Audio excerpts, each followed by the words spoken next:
This is Deepa Suresh. Welcome back to my channel, and today we are going to see how to make aloo paratha or a potato stuffed roti. So I'm going to share with you very simple technique or tip that helps to make aloo paratha very flavorful inside and very crispy from outside.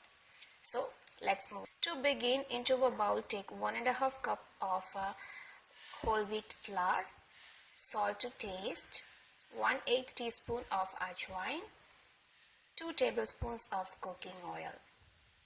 Now mix this oil with flour very well. That helps in make your parathas very crispy. And then add little water at a time and make this into a soft and stiff dough. So make sure you're not adding a lot of water at once. Add little water at a time, because you don't want the dough to be very loose or very hard. It should be medium in consistency. That way you will be able to roll them perfectly.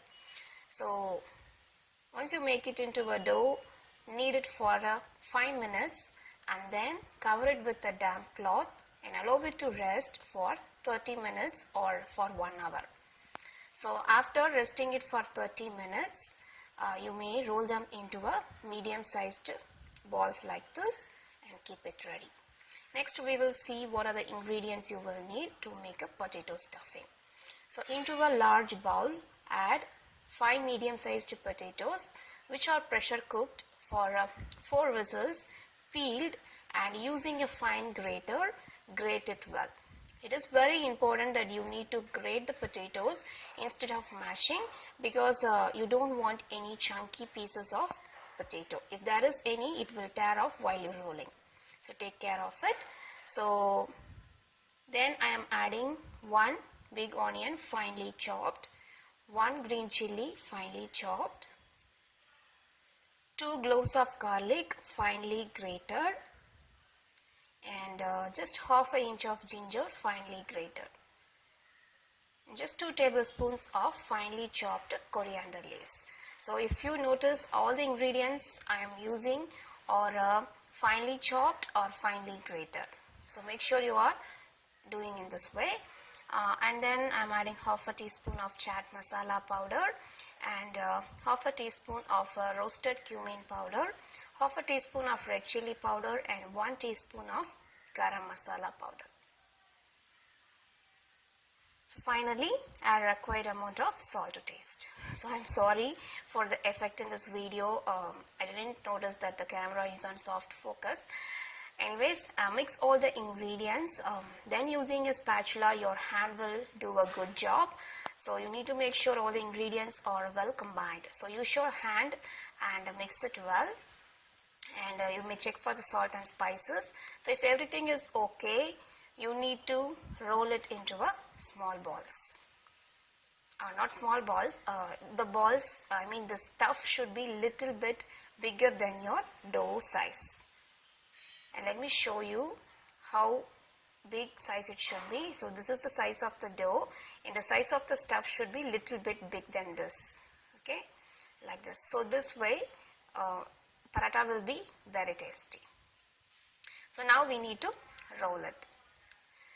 So first take your dough and dust it with some flour to avoid stickiness, and then using your fingers you need to flatten in this way. So make sure that the center is thick whereas the sides are thin. So you need to keep on flatten on the edges.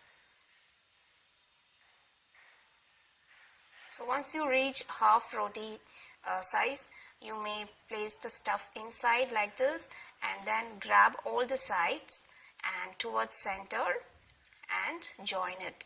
So if there is any excess dough, you may twist and remove it. And now the potato stuff is perfectly sealed inside. Now flatten little using your fingers in this way. You may gently tap it and then sprinkle some more flour. That is very important to avoid stickiness. And next comes the very important part, that is rolling the paratha without making the potato stuff to come off. So you have to roll it very gently. Don't give too much of pressure. Okay, so you have to roll very gently in this way, and if you feel like it's sticking, you may sprinkle off some more flour on the top. So I have rolled it into a medium sized roti. and it's time to bake it over tawa. So I'm adding some oil and then place your rolled paratha here on the tawa.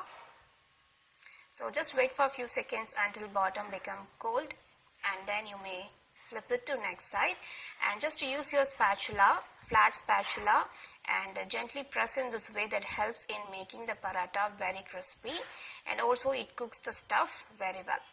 Another method I usually do, which is very easy and helpful, is take a flat plate like this and place it over the paratha and then place a heavy object. So I am using a pestle.